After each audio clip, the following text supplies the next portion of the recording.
आज हम पढ़ेंगे chapter 1 accounting for partnership form fundamentals. तो यहाँ पे हम देखेंगे meaning and definition of partnership. Partnership defined by Indian partnership act 1938 section 4 क्या कहता है।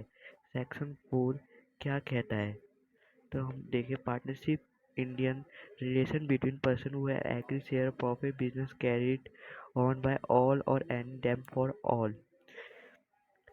ये कहता है कि पार्टनरशिप मिलना के काम करने की चीज़ है, मतलब कि आपने 11 में पढ़ा होगा सोल प्रोप्राइटरशिप्स, जिसमें एक जना जो है बिजनेस चलाता है उसको हम क्या कहते हैं, सोल प्रोप्राइटरशिप। यहाँ पे बात करी गई है कि पार्टनरशिप की कि यहाँ एक से ज़्यादा लोग काम करते हैं फर्म में, इसको पार्टनरशिप।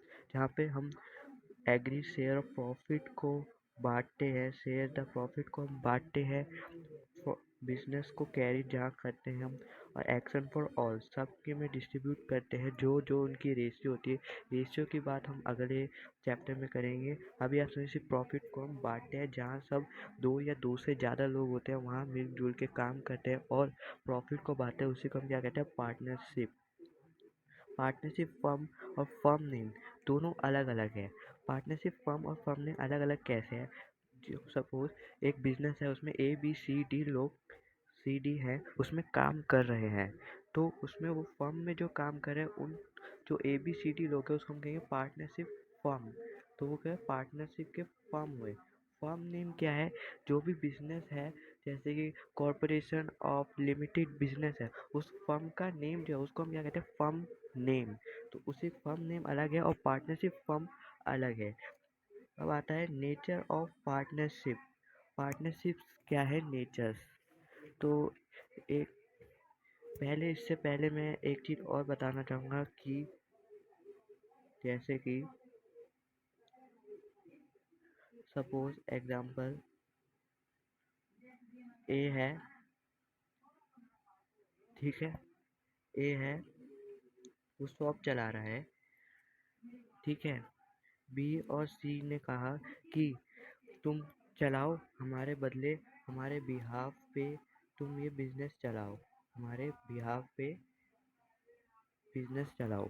तो ए बी सी ने क्या कहा, मतलब ए जो है को कहा बी सी ने कि हमारे बिहाफ पे ही तुम चलाओ, बस हमें प्रॉफिट देते रहना, इसने ये बोला, ठीक है। अब सपोज ए ने, इसको मिटा दूँ, ए ने जो है कुछ मैनिपुलेट किया बिजनेस में, ठीक है, राइटिंग को इग्नोर करना, मैनिपुलेट किया बिजनेस में, ठीक है। ए ने मैनिपुलेट किया बिजनेस में, तो उसमें जो है ए ने मैनिपुलेट किया, तो जो घोटाला मैनिपुलेट जो भी किया, तो ए तो जेल जाएगा ही जाएगा बिजनेस में से। उसके साथ साथ जो बी और सी जो काम कर रहे थे वो भी जेल जाएंगे। क्यों? क्योंकि ए और के बिहाफ में वो काम कर रहा था, पर बी और सी की भी तो पार्टनर थे, उनने भी तो एग्रीमेंट साइन किया था, तो वो भी जाएंगे। तो अब मैं बात करता हूँ यहाँ पे, ठीक, यहाँ पे आता है एसेंशियल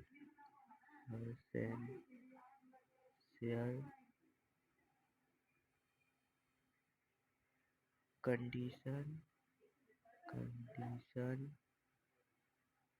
सॉरी मेरे पास type of partnership,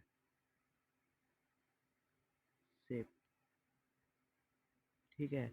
essential condition of partnership, तो इसमें क्या होता है, जिसमें होता है जहाँ पे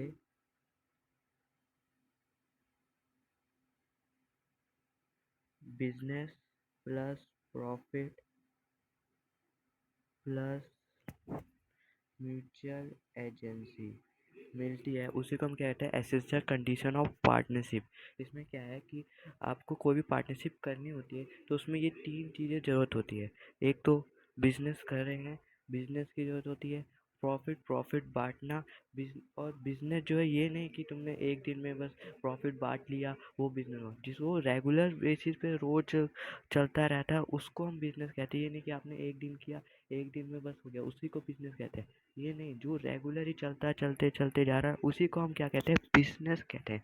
और ऑफ कोर्स बिज़नेस चल रहा है तो प्रॉफिट को तो बाँटेंगे ही बाँटेंगे, ठीक है। म्यूचुअल एजेंसी की बात करें तो मैंने आपको एग्जांपल दिया था कि ए शॉप चलाता है, ठीक है, वो घोटाला करता है कुछ भी, ठीक है, तो ए के साथ साथ बी और सी भी गए जेल। क्यों? तो फिर यहाँ पे सिर्फ फर्म में घोटाला किया ए ने, तो ए के साथ बी और सी जाएंगे क्योंकि उनके बिहाफ में ए भी काम करा था, तो उनकी निगरानी पे ही काम करा।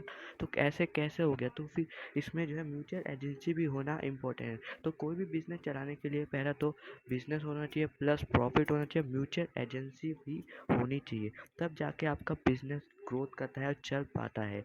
अगर आपका कोई म्यूचुअल एजेंसी में घोटाला हुआ तो तुम्हारा बिजनेस ही क्या चलेगा, कुछ नहीं चलेगा। तो यहाँ पे अब बिजनेस कैसे चलता है, ठीक है। अब सपोज एक और एग्जांपल देते हैं म्यूचुअल एजेंसी का ही, ठीक है। रिलायंस है, रिलायंस, ठीक है। रिलायंस कोई कंपनी है, ठीक है, रिलायंस कंपनी है, उसमें ए और बी और सी काम कर रहे थे। तो ए और बी सी काम कर रहे थे तो उस पर कोई भी रिलायंस ने धोखेबाजी करी, कुछ भी गड़बड़ हुई प्रोडक्ट में, कुछ भी गड़बड़ हुई, तो रिलायंस की कंपनी में तो होगा ही, जो उसका मालिक होगा उस पे कुछ भी जेल नहीं होगी। जो मालिक होगा उसको कुछ भी नहीं होगा, बल्कि वो फ्रीली घूम सकता है। बल्कि फर्म के जो एबीसी पार्टनर्स है उन पे एफआईआर होगी, उन पे काम बोलेंगे कि आपके रहते हुए फर्म में कैसे ये सब धोखाबाजी हुई, ए बी और सी ही जेल जाएंगे। तो यही है मुकेश अंबानी का, अगर कोई बिजनेस चल रहा है तो मुकेश अंबानी जो है वो जाएगा नहीं जेल, बल्कि ए और बी जाएंगे, वहाँ पे जाएंगे, वहाँ पे कोर्ट में लड़ेंगे, कैसे सब कुछ वो करेंगे। तो इसमें जो है वही म्यूचुअल एजेंसी होती है कि एसेंशियल कंडीशन ऑफ पार्टनरशिप क्या है, business plus profit plus mutual agency.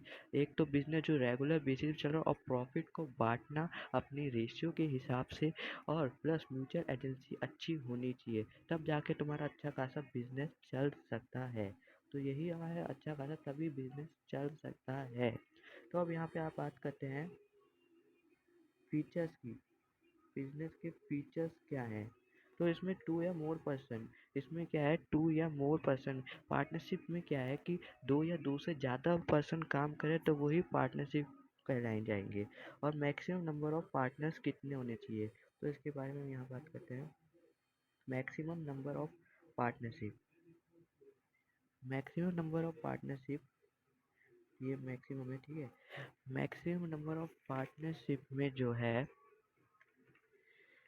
Maximum partner दो होने चाहिए, और मिनिमम मिनिमम, ठीक है, ये मिनिमम है, मिनिमम पार्टनर 50 होने चाहिए, ठीक है। मैक्सिमम पार्टनर दो होने चाहिए, मिनिमम पार्टनर 50 होनी है।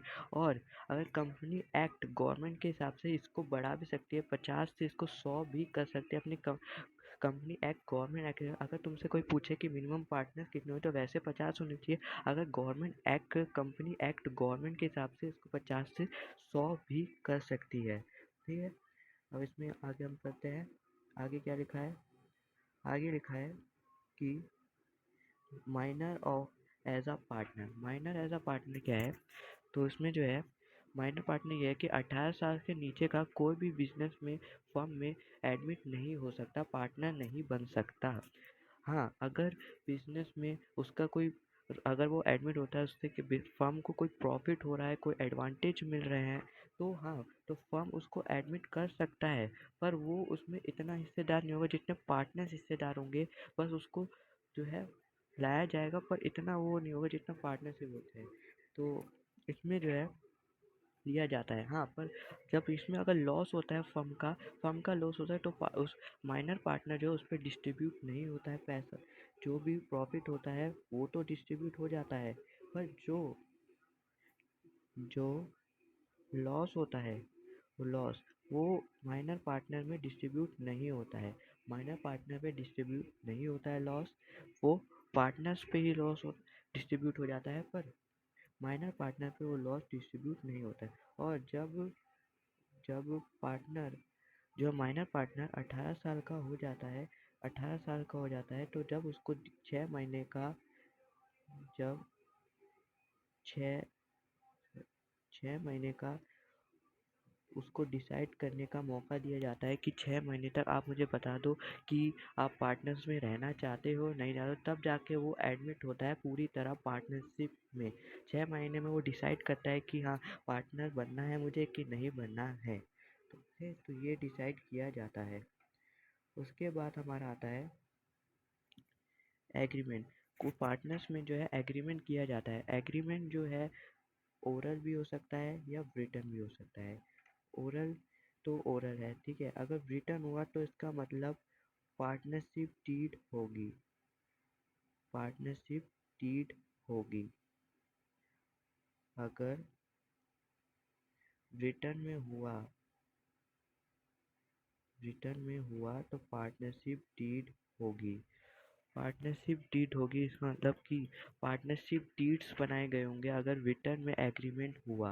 इसमें जो है इसमें लिखा जाएगा सब कुछ की सैलरी कितनी देनी है पार्टनर को, कितना प्रॉफिट बांटना है, क्या क्या सैलरी देनी है, कैसे कितने डिस्ट्रीब्यूशन करना है, लॉस कैसे बटेगा, सैलरी कितनी देनी है, कमीशन कैसे बटेगा, ये सब के बारे में पार्टनरशिप में डीड में लिखा। ऐसे ओरल में इसमें पार्टनरशिप डीड होती है कि नहीं होती वो पक्का नहीं होता है, क्योंकि पार्टनरशिप डीड वैसे कंपलसरी नहीं होती है बनानी। Partnership did not a compulsory. और रजिस्ट्रेशन कराना पार्टनरशिप का वो भी कंपलसरी नहीं होता है। पार्टनरशिप में रजिस्ट्रेशन कराना और पार्टनरशिप डीड बनाना कंपलसरी नहीं होता है। कंपलसरी नॉट, कंपलसरी नहीं होता है। तो पार्टनरशिप बनाना कंपलसरी नहीं होता है, नॉट। पार्टनरशिप डीड बनाना कंपलसरी नहीं होता है, तो ये याद रखना। पार्टनरशिप डीड बनाना कंपलसरी नहीं होता है। और बिजनेस, अगर तुमने बिजनेस को स्टैब्लिश कर लिया उसके बाद बिजनेस चलाओ, फिर प्रॉफिट शेयरिंग को बांटेंगे। प्रॉफिट शेयरिंग को हम बांटेंगे, प्रॉफिट शेयरिंग बांटेंगे, जो भी प्रॉफिट शेयरिंग है उसको हम बांटेंगे। और business can be carry on by all any of the partner action for all. इसमें क्या है कि अगर ए और बी और सी फर्म के पार्टनर हैं, ठीक है। बी और सी ने बोला कि हमारे हमारे बिहाफ में तुम जो चलाओ और बस हमें प्रॉफिट देते रहना। It's called business can be carried by all any partner. मतलब बिजनेस चलाने के बाद जो भी बिजनेस चलाएगा तो बिहाफ में भी चला सकते हैं या मिलजुल के एक साथ चलाएं तो वैसे भी हम चला सकते हैं। और पार्टनर्स के राइट्स क्या है, पार्टनर्स के राइट्स क्या है, तो एक बात और याद रखना कि पार्टनरशिप की जो डी पार्टनरशिप की पार्टनरशिप की जो लाइबिलिटी होती है, पार्टनरशिप की लाइबिलिटी वो अनलिमिटेड होती है, अनलिमिटेड होती है। पार्टनरशिप की डीड क्या होती है, um sorry sorry sorry sorry sorry sorry sorry तो यहाँ पार्टनरशिप की लाइबिलिटी जो है, नहीं सही है, पार्टनरशिप की लाइबिलिटी जो है अनलिमिटेड ही होती है। पार्टनरशिप की लाइबिलिटी क्या होती है, अनलिमिटेड ही होती है। पार्टनरशिप और जो एग्रीमेंट बनाया जाता है, जो एग्रीमेंट बनाया जाता है वो कंपलसरी होता है। जो पार्टनरशिप का एग्रीमेंट होता है, एग्रीमेंट जो भी होता है पार्टनरशिप बनाते हैं वो कंपलसरी होता है बनाना। हाँ, और पार्टनरशिप डीड और रजिस्ट्रेशन कराना पार्टनर्स को, वो रजिस्ट्रेशन वो कंपलसरी नहीं होता है। पार्टनरशिप डीड कंपलसरी नहीं है, रजिस्ट्रेशन कराना कंपलसरी नहीं है। अब राइट्स क्या है पार्टनर्स के, every partner has a right to participating in management of a business. Partners का राइट है कि जहाँ पे बिजनेस से रिलेटेड जो भी पार्टिसिपेट करेगा, मैनेजमेंट से जो रिलेटेड बातें हैं वहाँ वो पूछेगा, वहाँ पे वो जो भी उसके क्वेश्चन है, क्वेरीज है, वो सब वहाँ पे पूछ सकता है। पार्टनर्स के राइट है। पार्टनर्स के ये भी राइट है कि वो इंस्पेक्ट कर सकता है, book of account have a copy भी उसकी फोटो कॉपी या फोटो भी उसकी खींच सकता है। पार्टनर्स का ये भी राइट है कि जो भी बुक्स ऑफ अकाउंट बनाया है उसको वो चेक भी कर सकता है, साथ साथ उसको कॉपी भी कर सकता है, ठीक है। ये है। और every partner has a right share of profit in agreed ratio. Partnership में जो है ये भी राइट है कि जो भी प्रॉफिट लॉस को बांटा जाएगा, जो उसकी रेशियो के उसके हिसाब से वो बांट सकते हैं। इनके जो भी बनाया गया होगा पार्टनरशिप डीड रेशियो में, उसके हिसाब से वो अपनी रेशियो को बांट सकते हैं, ये भी उसका राइट है।